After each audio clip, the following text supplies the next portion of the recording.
everyone, I'm Mia Voss. Welcome to the Mia Connect Power Chat. I missed you guys last week so much, but I am back, and I have somebody that's so off the chain. You've heard me talk about him. Look at, I don't know if he's got his, you don't have your accoutrement on yet, but in a second here I'm going to introduce our guest because he's been playing with all the little Google Effects toys and having a good old time. So, but before we jump into our guests, I just want to thank all of the Backpack for all of your support last week.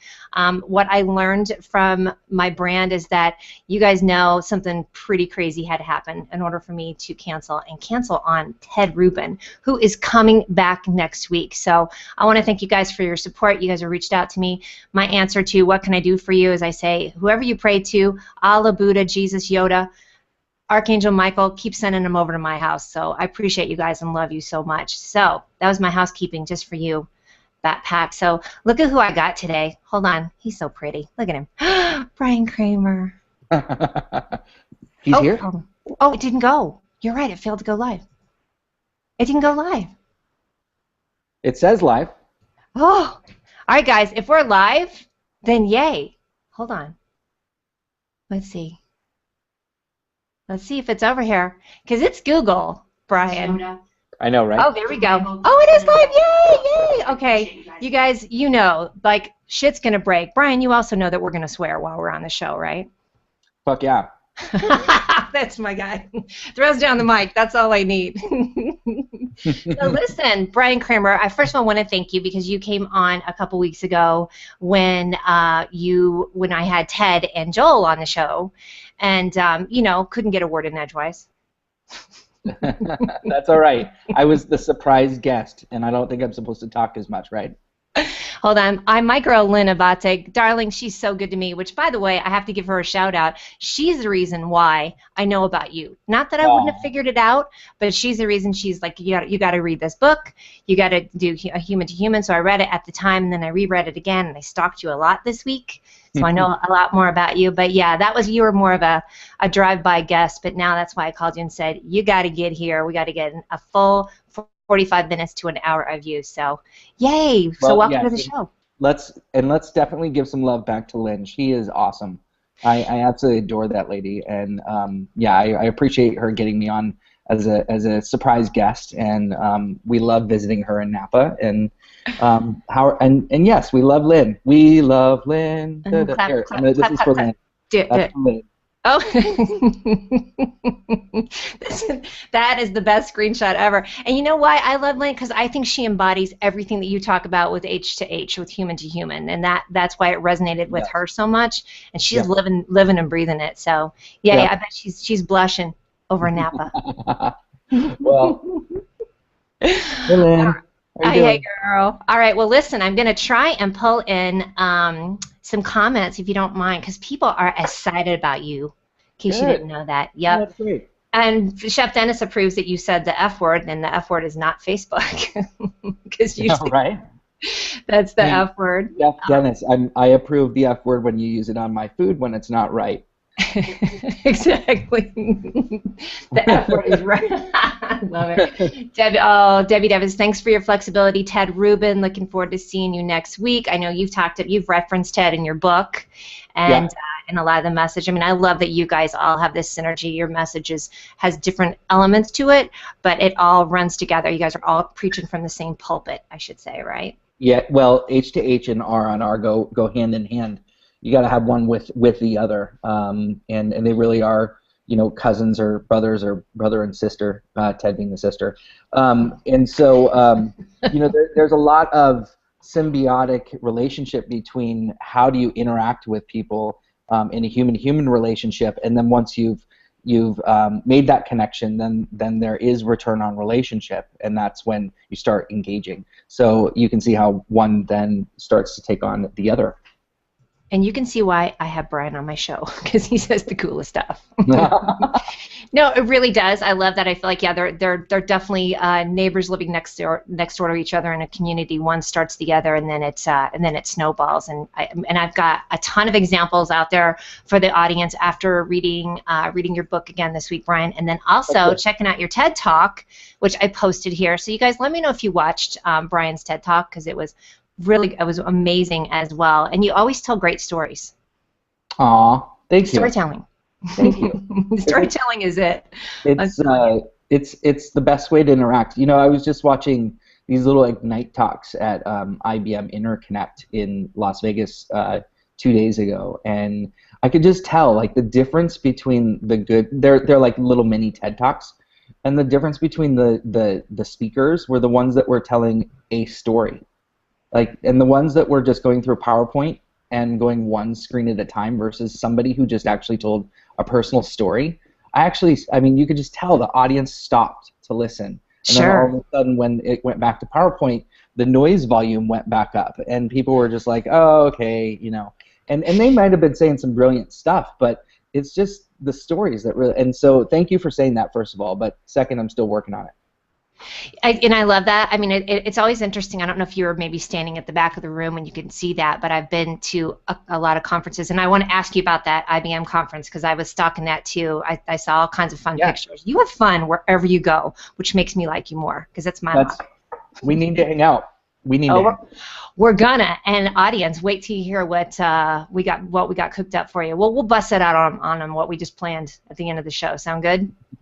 So you got to stay tuned because we got a surprise for you. But I can't wait to hear.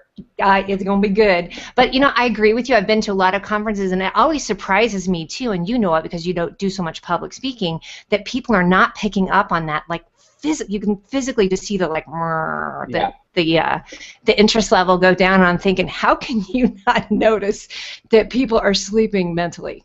Right? I know. You know, sometimes I just want people to stop talking right in the middle of what they're saying and just bust out a story. Yes. Because at that moment, you've lost everyone. Yeah. It's so not worth you speaking. Or you just say, hey, I'm done. Just drop the mic and walk off. Because either way, you need... And not in a good way. Not that drops mic, leaves because it's so good. Mic, no. Hand it over to someone and walk away.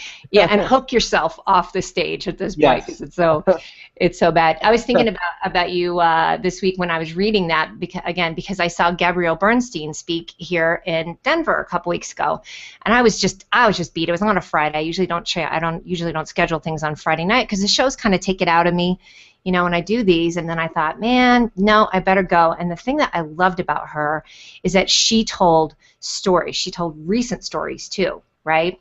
Mm. And I mean, they were very human.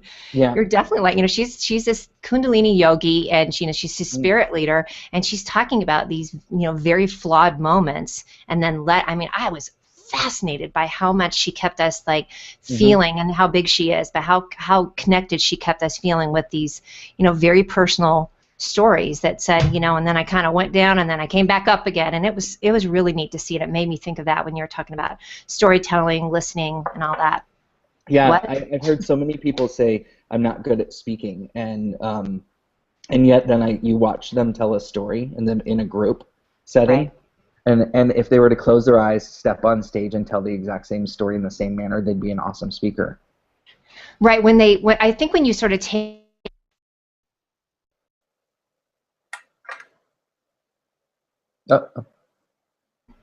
Did you see that? Did you see that just now?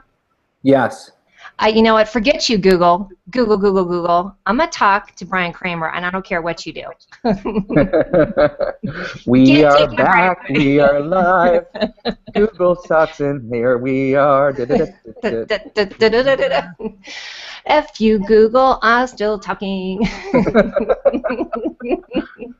I bet everybody feels like they just happened in, and you and I are sitting in the living room just hanging out, chatting the way that we are too. Hey, let me pull in some more comments. I'm not going to use Comment Tracker because it is such a mess here. But we've got. I think we have a little bit of an echo, but you know what? That means we can hear twice. Hey, Bryan, do you have headphones in, right? I do. I have one right here. You're the man. Does it sound all right? Yeah, I'm going to have any of my people pipe in and see if they're getting an echo. Nazim or Lynn, let me know. But we have Sunny out in the audience. We've got Dave Pipe. We've got Stephen Hughes Shannon, Karen. They're all here for you, brother. Aw. Hey, thanks, guys. I appreciate it. I wish I could see them. Yeah, and I do want to open it up, audience, that at some point in time, if you guys have a question for Bryan, then you can. I'm going to pull some people onto the stage, like Bruce Springsteen back in Dancing in the Dark. Remember that? Wait, is Bruce coming on? No, I wish. But I'm going to be Allah. You got excited. All right, I'll see if we've got an echo, but so far it sounds good. So listen, talk to me about the IBM conference this week. Yeah, it was an interesting conference. It was a 21,000-person conference. The conference was a combination of 3 different conferences that had been happening years previous. So it was the first time they combined the conference. And it was a combination of cloud, mobile, and some other technology. And they basically they held it between, it was such a big conference, they held it between 2 different hotels. It was between MGM and at Mandalay Bay. There were 2 different stages. They used the arena. Wednesday night was Aerosmith. We heard all kinds of great speakers.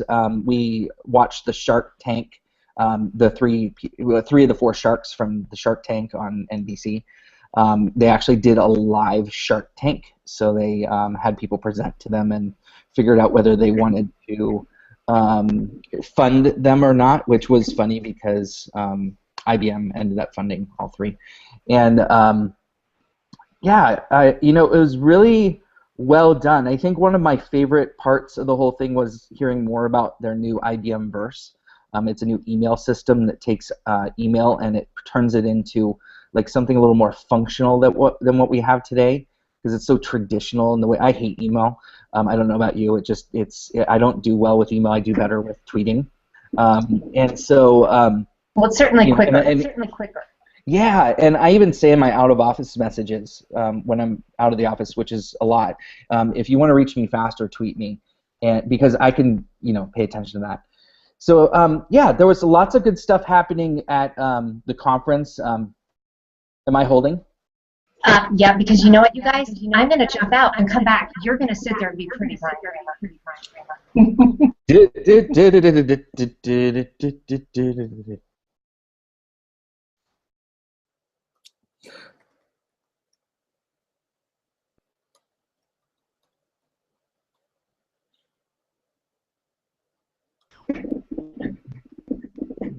She's back. I am back. Is that better, I wonder? No. You're in freeze frame mode right now. How about now? Now you are good. Oh, thank you, tiny Jesus. Dear Jesus, thank you. So, you know what? I think I didn't even mention Star Wars. And I go, oh, party. It's a party. All right. That's we're going to do the rest of the show, you guys. We're just going to... I love it. All right, so tell me real quick, and if I'm still echoing you guys, just let me know, and then I'll mute myself and make Bryan talk the whole time. So, Bryan, how cool was that? Like, it seemed like you were running into amazing people as well. So it wasn't just... Sorry, I can't take you seriously.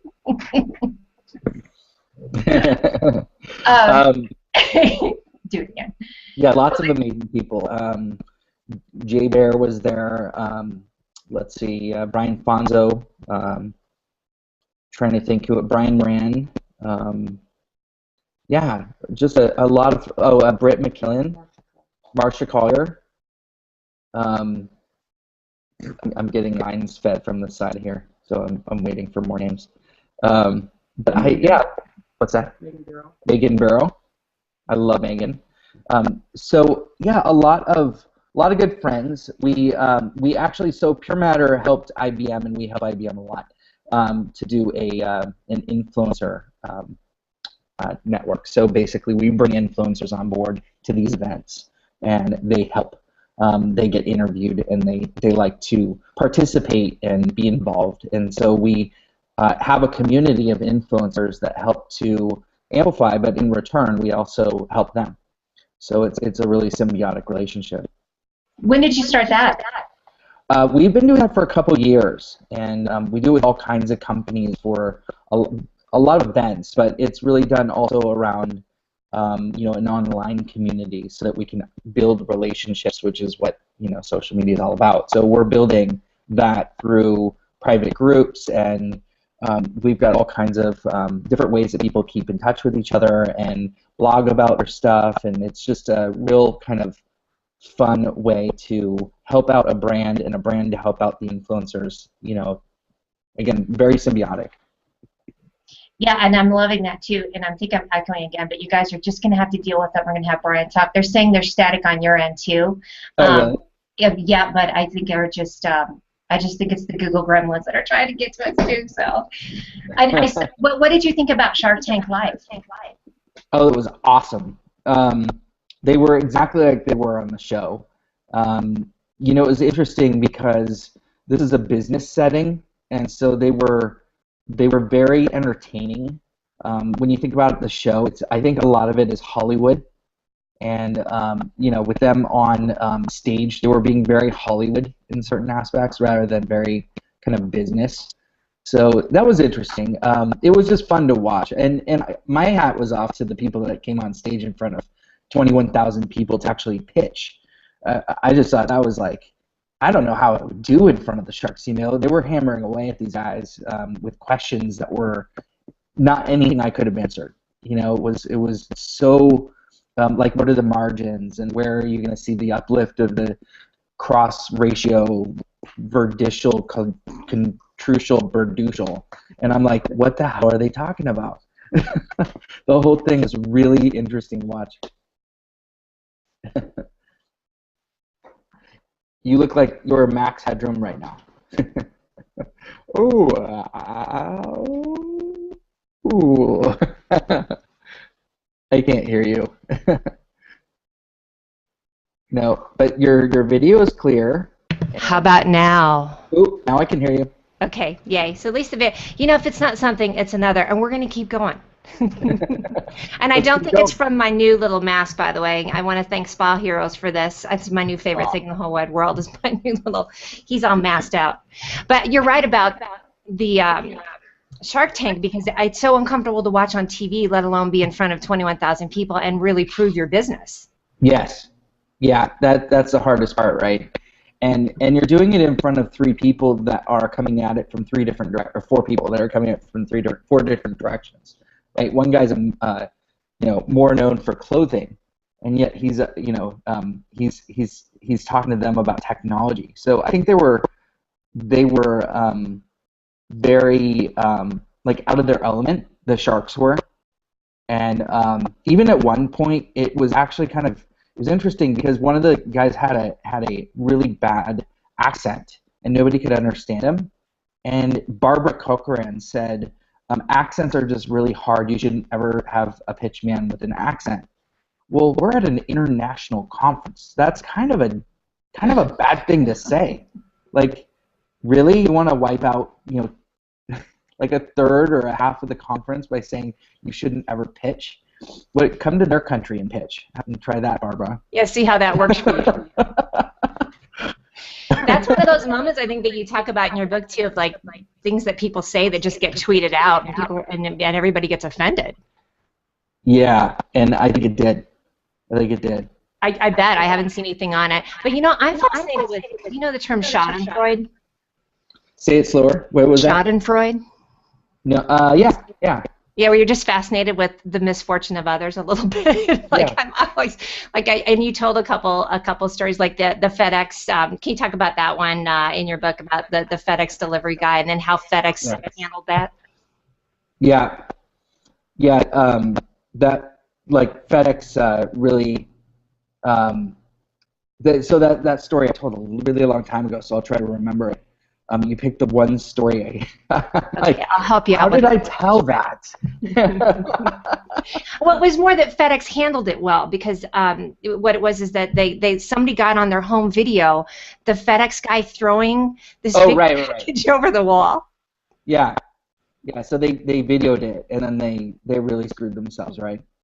But then they came back and apologized, and obviously they came through, and the way they handled that was very human because they had a chance to say, hey, we're sorry, we screwed up, And here's what we're going to do. I love FedEx stories. The FedEx as a company always seems to come through as a human company. Like nobody ever has, which is so ironic because they're worse off than the travel industry. They're carrying your personal stuff, right? And yet nobody ever talks about FedEx as like the worst company ever. They talk about them as the best brand, and it's the hardest industry. If the airplane industry could do as well as FedEx, they would be killing it. Exactly, and I know we have a story from Ted about JetBlue, which I loved as well. That and I really want to encourage people. This is first of all, get Bryan's book, but then start doing your own little. You can be your own little broadcast because Ted pretty much was like, we're stuck on this plane. What's going on? Yeah. So I had the opposite happen with FedEx with Virgin America, and I was on my way to Florida to speak at a conference, and I tweeted out, at 20,000 feet up in the air, and I tweeted out, I said, hey, I have my coffee. I took a picture. I had my coffee. I did a selfie. I had my internet. What could be better? Thanks, Virgin America, on my way to IBM Connect, or whatever the conference was, and I was keynoting on social listening, and which is ironic and pertinent to the story, because when I got a tweet back from them, they said, hey, have a great time in Miami. And I didn't actually say I was going to Miami. I just said the name of the conference, which is totally cool because, I told them that much, so it wasn't too creepy that they came back and said that. But they came back and actually looked at where I was heading, and that was cool because that's what TED talks about, looking people in the eye digitally. So they connected with me. But here's what happened next was kind of interesting. I had two people that retweeted it, and then that turned into over 1,000 tweets and retweets on the fact that they were paying attention to the details. And by the time I landed, there were 2 blogs written about the experience. And I, being the marketer that I am, I turned on social listening on this whole thing, and I measured it, and they had received almost 30 million impressions on one tweet of just looking at me in the eye digitally, as Ted says. So I then got up on stage in front of well over 1,000 people the next day and talked about how in real time last night, it was a Memorial Day too, so they were doing it on like an off day. They looked at me and said, "Here, hey, you matter. Have fun in Miami."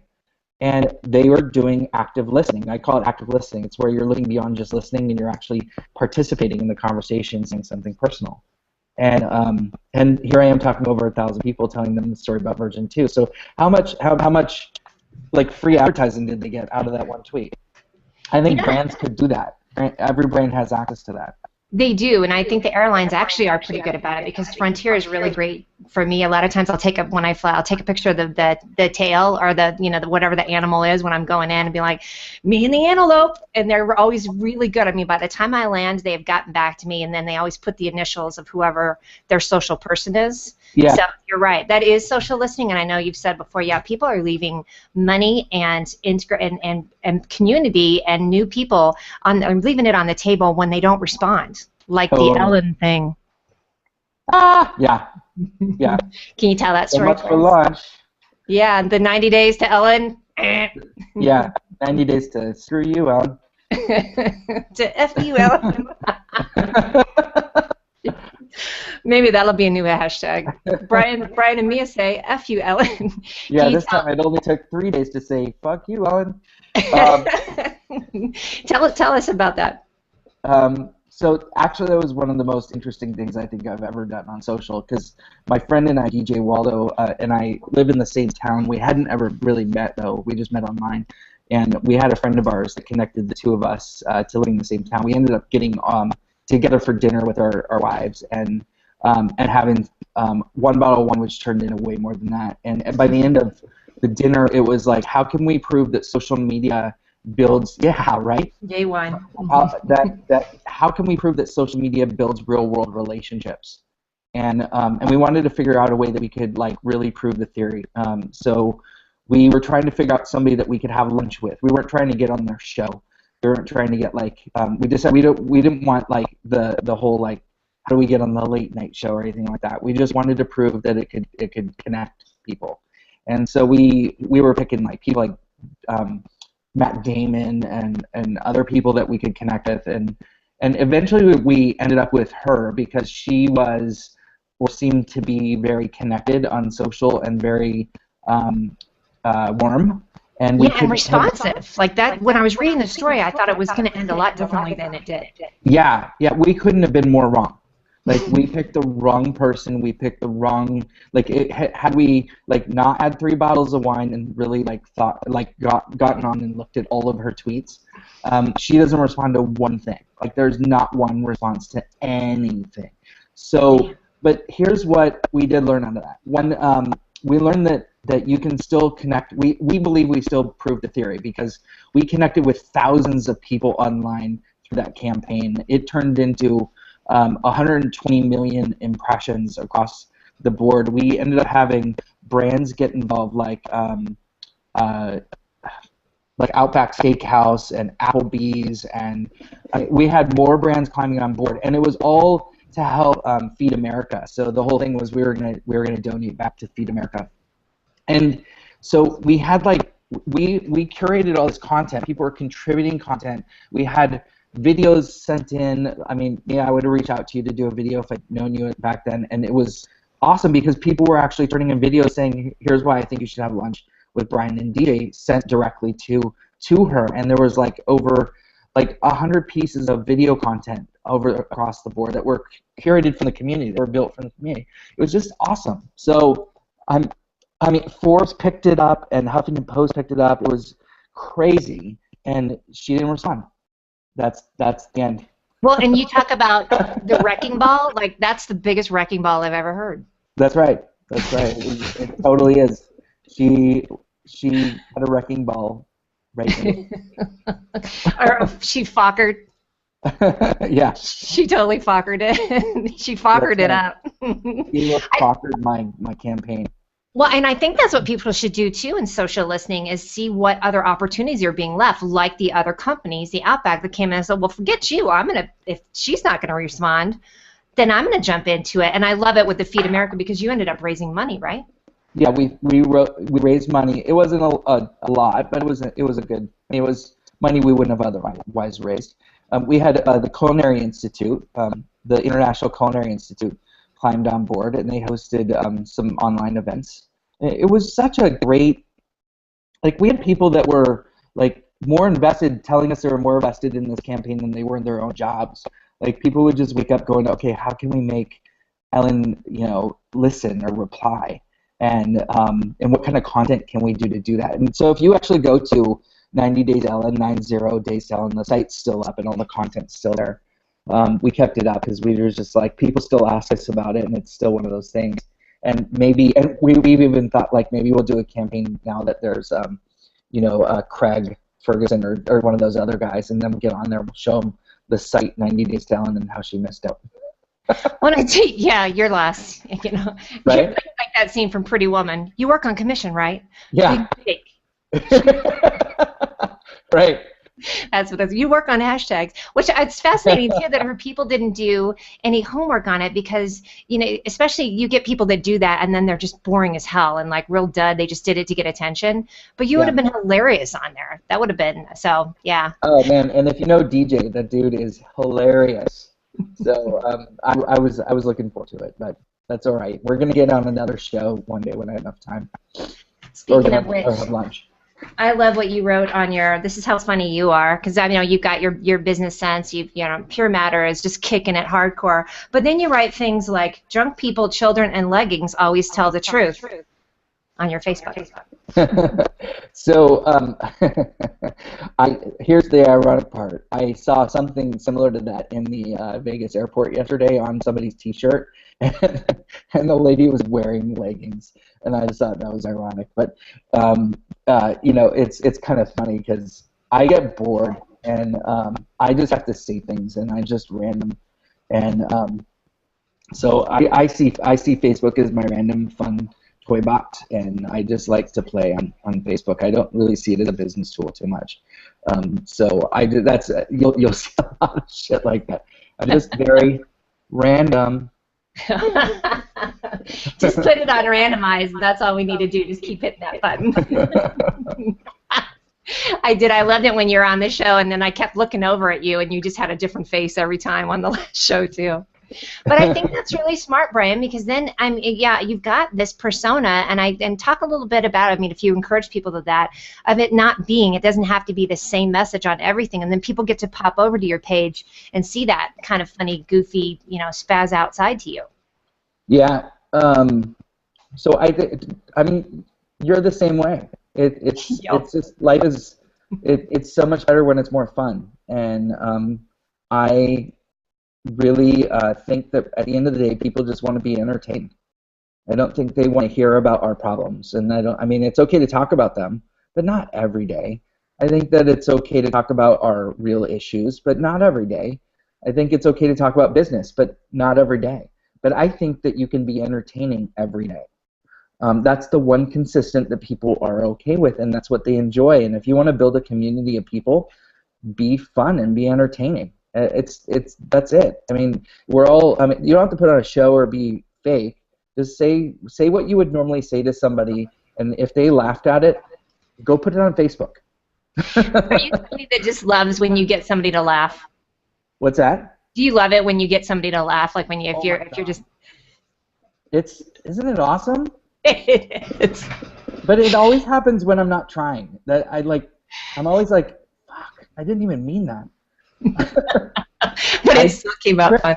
Everyone's laughing at me. Damn it. It was fun to watch your, because your TEDx started off very serious as well, and I mean you could tell that people were really, because you got a little teary-eyed in your TEDx. Just made me get a little teary-eyed too. But then, I mean, I love the fun. You did the fun experiment on it too with the hashtag you tweet. I mean, talk about you stopped everybody, and you're like, everybody stop and tweet this out, and then you came back and showed all the results of it. It was crazy.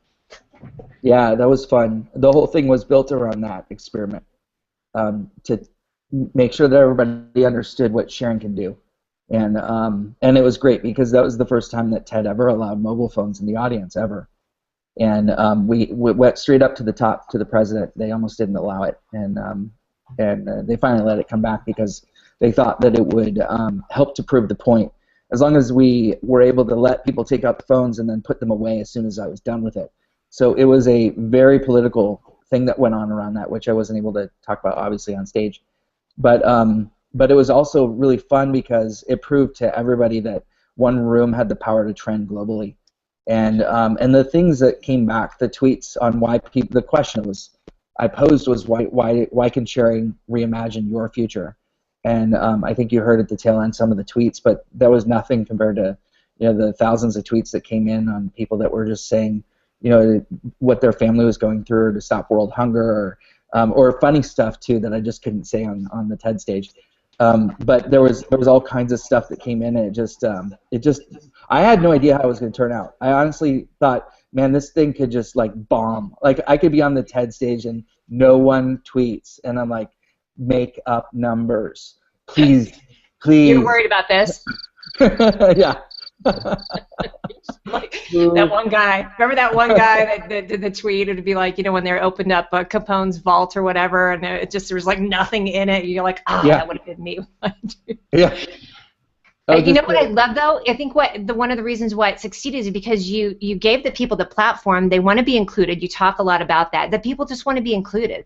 Yeah. And they want to be heard. But then, and I think one of them really got to me. Somebody tweeted about awareness for sexual slavery, human trafficking, and so I mean, it got pretty serious and powerful, I thought.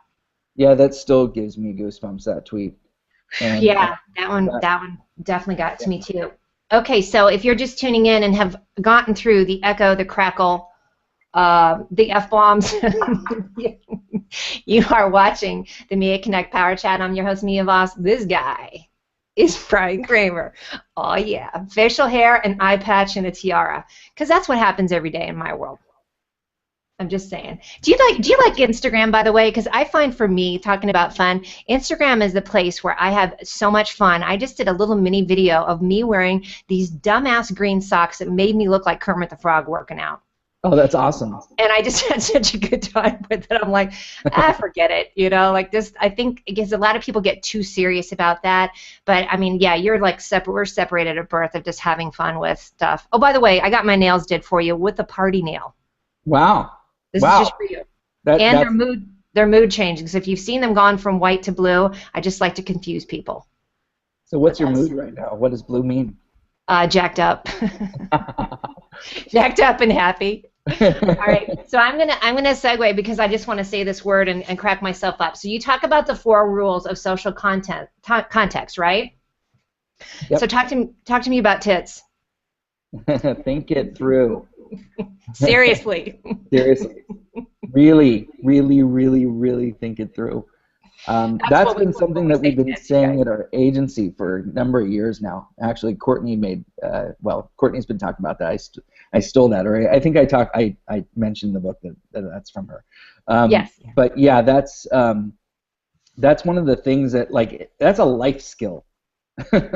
Yeah. I mean, right? Think it through, and there's a lot of examples in the book, but there's a lot of examples in life on things that went wrong because somebody hit tweet too fast, and they didn't think it through, and I think that's one of the things. I mean, that happens all the time at work, or when you're talking to people, or when you're on social. It doesn't matter.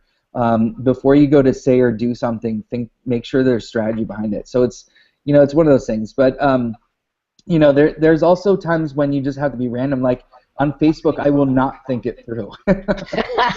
Leggings. Right. Yeah, and I've had people that got mad at me. Like I did one post where it was about how doctors make you. My doctor said my blood pressure was high, and I said, well, if you didn't leave me waiting in the waiting room for 2 hours, my blood pressure wouldn't have been high. And I posted on Facebook. Man, I had one guy who's actually the head of a CES conference, and he came back at me with huge paragraphs of comments, like, how dare I say that his wife was a doctor and all this stuff. And I'm like, I'm just kidding. Right. Lighten up. It's like the doctor laughed at me. Why can't you? Lighten up. That's the hashtag Lighten Up Francis, right? Yeah. Yeah. I don't know. Is Francis a person on here? Oh, no. If you have ever seen, you know what? I'm going to ask my audience if they know what movie that's from. Lighten Up, Francis.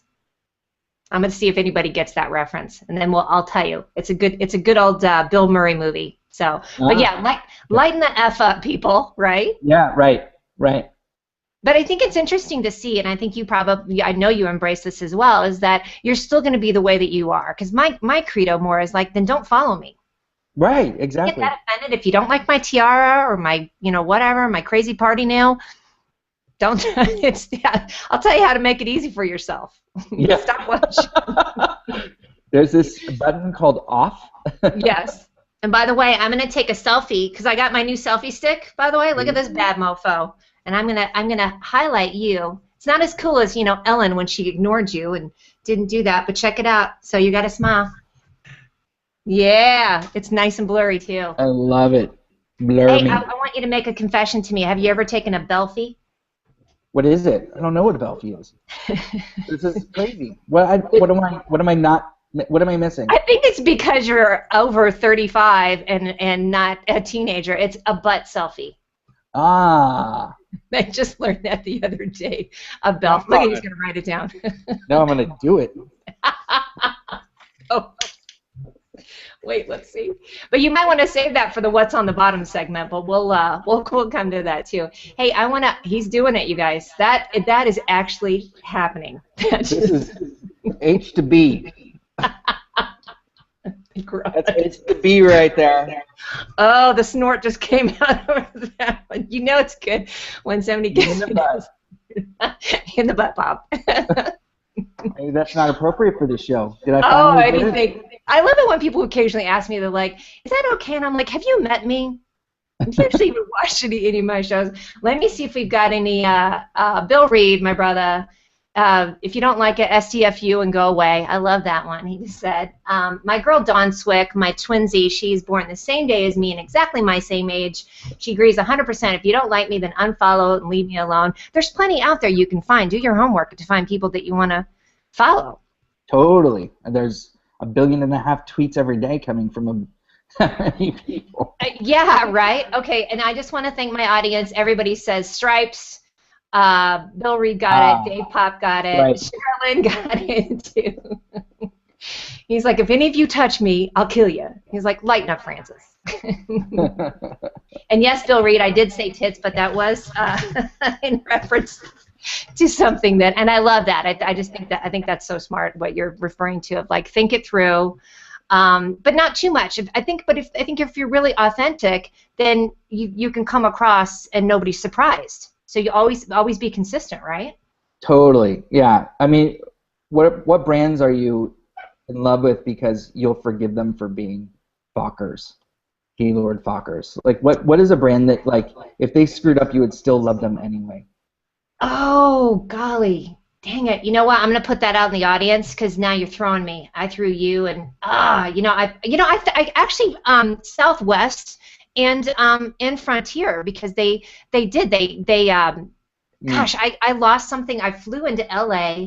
I left something under my chair, and I literally tweeted them and then went back, and they were like, they'd already seen me like, on the Twitter, and they were like, oh, here's your bag, and it was just bizarre. This was in LAX too, like, you know what I mean? So I mean, so yeah, I mean, I think any kind of gaffe they could do, I think it's like that in anything. Think back to Hugh, what's his name? Hugh Grant. Remember that big hoo-ha when he picked up the prostitute?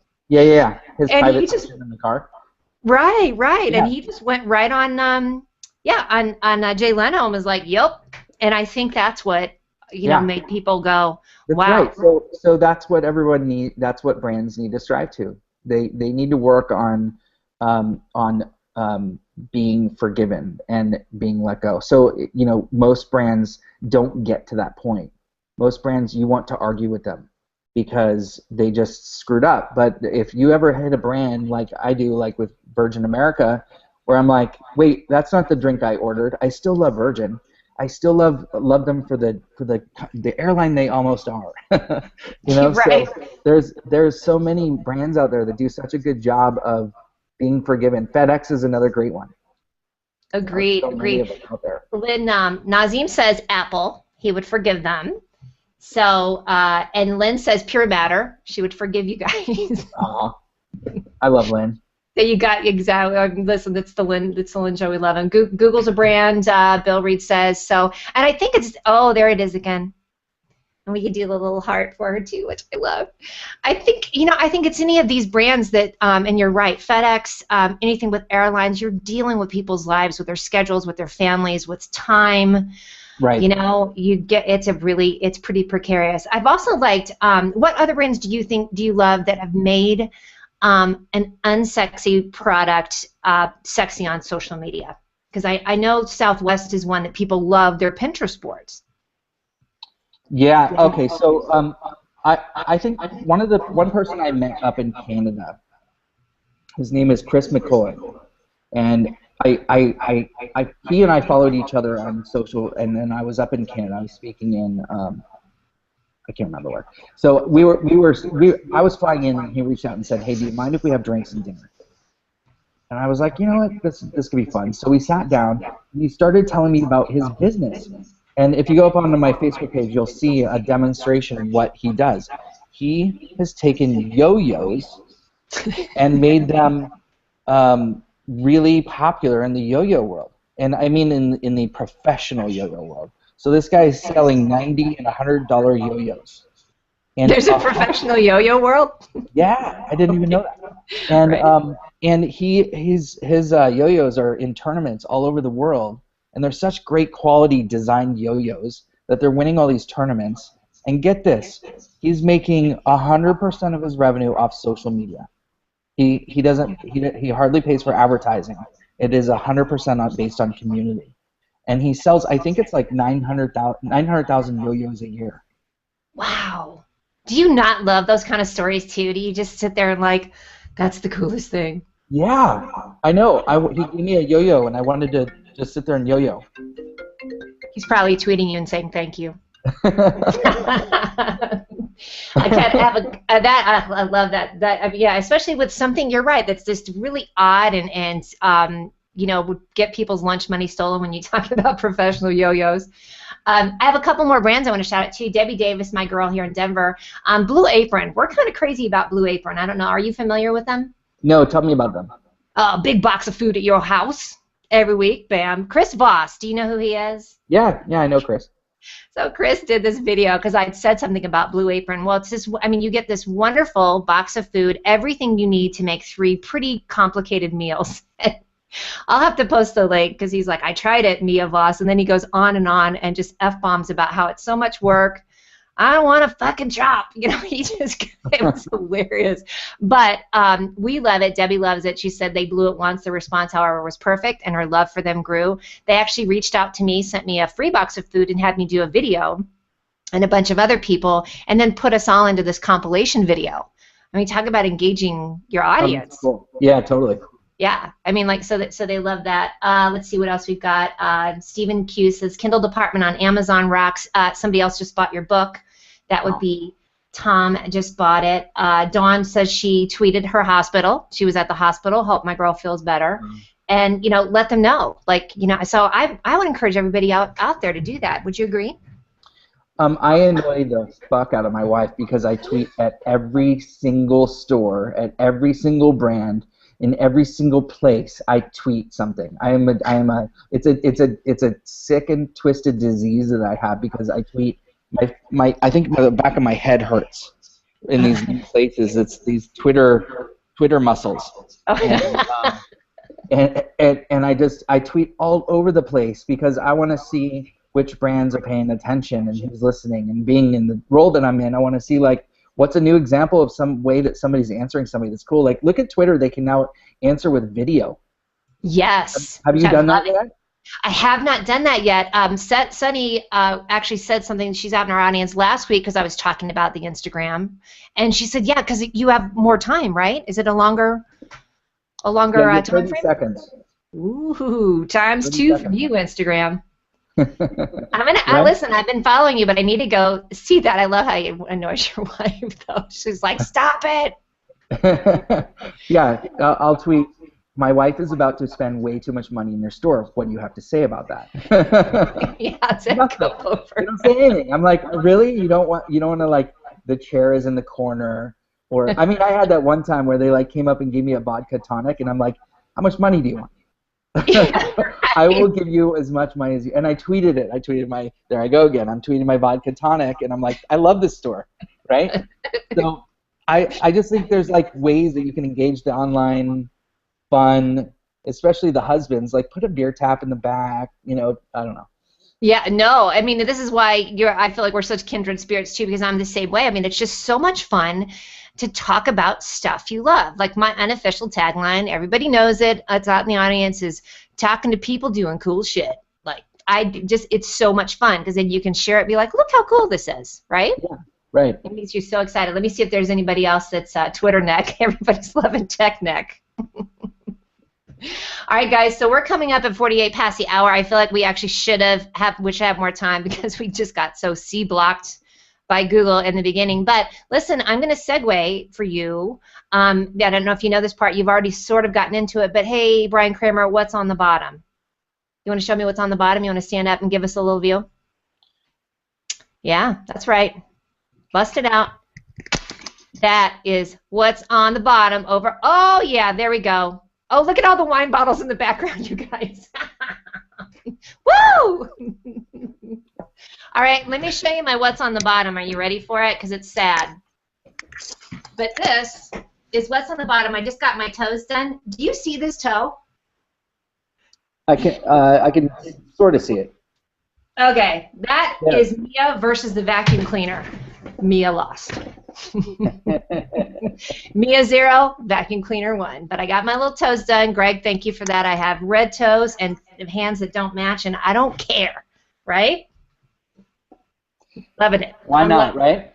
Rock on with your bad self. All right, what else? What else do you want to share with us? Can you tell us before we start heading out? I loved your pizza delivery story. I'm sorry I'm making you tell all your stories, but I just thought it was so interesting. You said that you hated your job, and in college, and I was listening to you tell that, and I was like, I was like talking to you while you were talking. Have you ever had a job in high school or college that you did not like? I'm a terrible employee. Yeah. Thank you. That's why I'm an entrepreneur. So me too. I fucking hated every single job I had, and it got to the point where, and the reason I didn't like them is because we are entrepreneurial. I think everybody is in some level, and I think that when you're being asked to do something that's so consistent and so processed, you're gonna lose them eventually because there's no creativity in it. And I think I had that early on. So I was asked to make sandwiches in 30 seconds or less, and the sandwiches that I made in 30 seconds or less were not sandwiches that I would ever want to feed you, trust me. And so I ended up as a pizza delivery driver in college. It was a job that I was trying to make some tips at. You don't make very much tips delivering pizza in college. You make $1, maybe $2. Mostly none. Like a lot of college students will just literally not tip you. And I was trying to figure out, how do I make money doing this thing? So I was at the store. I was at the grocery store one day, and I saw a whole pallet of 2 liters soda, Diet Coke and Coke, and I ended up, actually it was Pepsi, because I needed to make sure that I was within the brand for Domino's. And so I bought the whole pallet. It was 50 cents for 2. So it was $0.25 per piece, which was really cheap for me to be able to afford. And I put the whole thing into the back of my 1984 Chevy Blue Blazer. I missed that truck. And I drove with every medium or larger. I would drive a pizza and deliver the pizza to someone, and they would always say, I didn't order this. And I would say, I know. That's from me, and it's free. It's just, I'm giving this to you as a gift. And without doubt, like 9 times out of 10, they would say, well, most of them were stoned because they were in college, but they would say, they were all like, dude. Yeah, they'd go, whoa, man, that's exactly what I needed.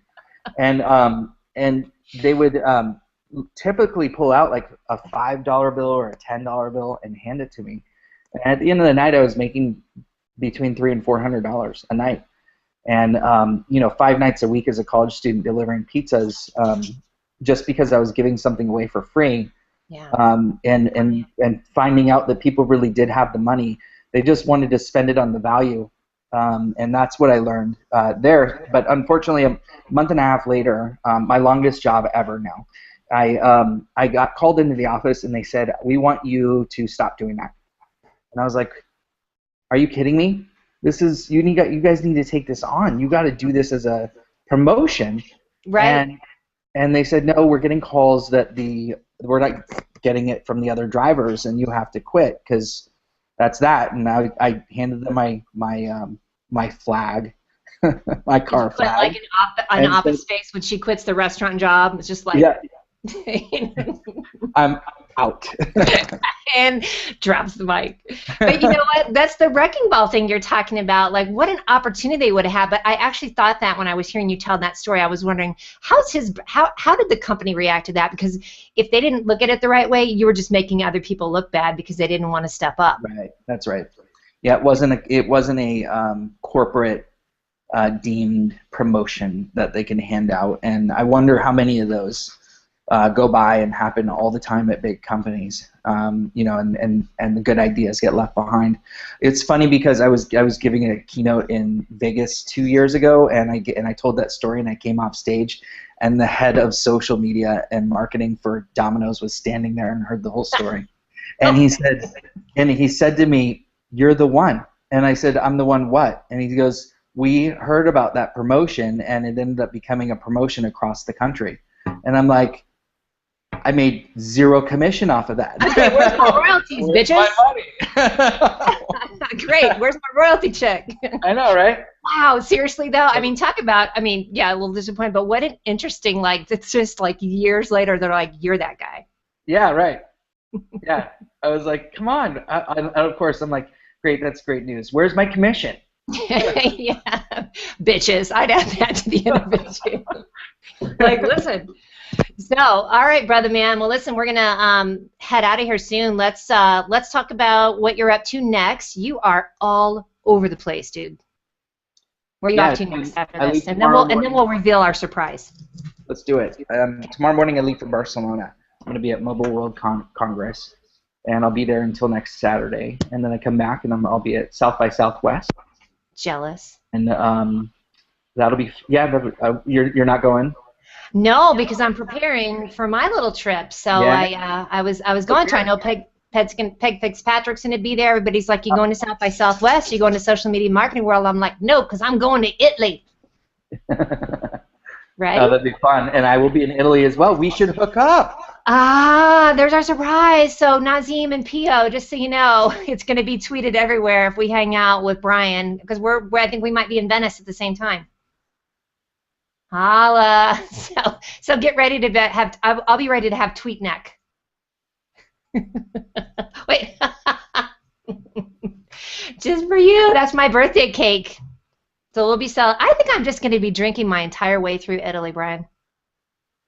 Yeah, that's what we have to do. Yeah, and you know when I'm packing, my yay wine sign. That's going to be awesome. I want to see you with that. Yeah, I'm going to have it laminated because I have a feeling I'm going to trash the crap out of it when I'm just drunk going through Italy like, here's my yay wine sign. So I might have to. All right, Jonathan, what are you bat crap crazy about? Meaning, what's a person, place, or thing that you absolutely love that you want to shout out? Sure, yeah. I will give my shout out to. Can I say two things? Yes. Okay, so the first thing I want to say is Lynn Abate Johnson. Yes. I know we talked about her before, but she's just always such a giving person, and she's just a great person, a really good heart, and really smart, and she's got a lot of really cool stuff going on in her business right now. I'm really excited for her. People forward, yes. Yeah, so Lynn, love you. The second person is Brian Fonzo. He is absolutely killing it right now. He's just a young superstar who's working his ass off. He has a great story. He's just really working his tail off. So I just wanted to say, hey, congrats, Brian, and keep doing what you're doing. So I have to say, you know how when certain things show up in your life over and over, and you're like, okay, I got to acknowledge that. And Brian is one of them because I got tagged in something with him, and then he posted a picture of the two of you and says that you spell your name wrong, by the way. Yeah. Which obviously, I mean, he does, but yeah. Yeah, I'm not saying. I'm just saying. But yeah, I saw that, and I saw you guys did the millennial, like he's millennials. You did the whole chat when you were in Vegas. Is there a link that we can go and check that out? By the way, because it looked like it was going to be a really good conversation. The millennial chat, yeah. If you go to my website at bryankramer.com, yep, that's Bryan spelled right with a Y and Kramer with a K. Then it's right there on that page, so you can click straight into that. Right on, brother. Okay, you guys, go follow. It looks like a couple of people have already bought your book, by the way. Thank you, guys. In the show. Please tweet at me if you bought my book. I would love to hear about it. Yeah, take a picture of you with actually, I like that even better. Or the Kindle. Got the whole thing. All right, so guys, my call to action, because I kind of came up with this after reading Brian's book again, is when I go to Italy, my hashtag is #MiaOnTheGo, and also #50 in 2015. So if you could go and tweet that at the Mia Connect that you're looking forward to seeing me in Italy, and Bryan as well. And then I'm throwing this out. Get ready for this one, Bryan. I would love if you guys have some little trinket that you want me to take with me to Italy, and my dog's ready to go. Like, for instance, I'm going to take a little tiny bit of Bob with me, and Bob's little thing, this is my dead cat, by the way, Bryan, in case you're wondering what that is. My dead cat. I'm taking little trinkets. I would love for you guys to send me something that you want me to take with me to Italy and take a picture and tweet it out to you. So if you want to take a picture of that, tweet it to me with #MiaOnTheGo, and then I will get you my P.O. box. You got 2 weeks to get it to me before I leave for New York and then Italy. So how you like me now, Bryan? What do you think about that? How you like me now? How you like me now? How you like me now? So that's my social experiment that I'm going to try out. So I will keep you posted on it. Maybe we'll take a picture of you and I with all the trinkets. That might be kind of fun too. Let's do it. All right, brother man. It's a trinket tweet Head. What? All right, darling. Thank you so much. You guys go follow Bryan, BryanKramer. Check out H2H because that's what we did today, right? Oh, I can't hear you. And you had your first Belfie. That you popped your Belfie cherry, by the way. I did, and I have proof. It's social proof. That's my Belfie. And if you don't mind, I would like to be tagged in that photo. So there's that. I will tag. I'll tag you on my Belfie on the B. All right, guys. Thank you so much. We'll see you next time. Thank you. Thanks for having me on. Appreciate it. Absolutely. Thank you.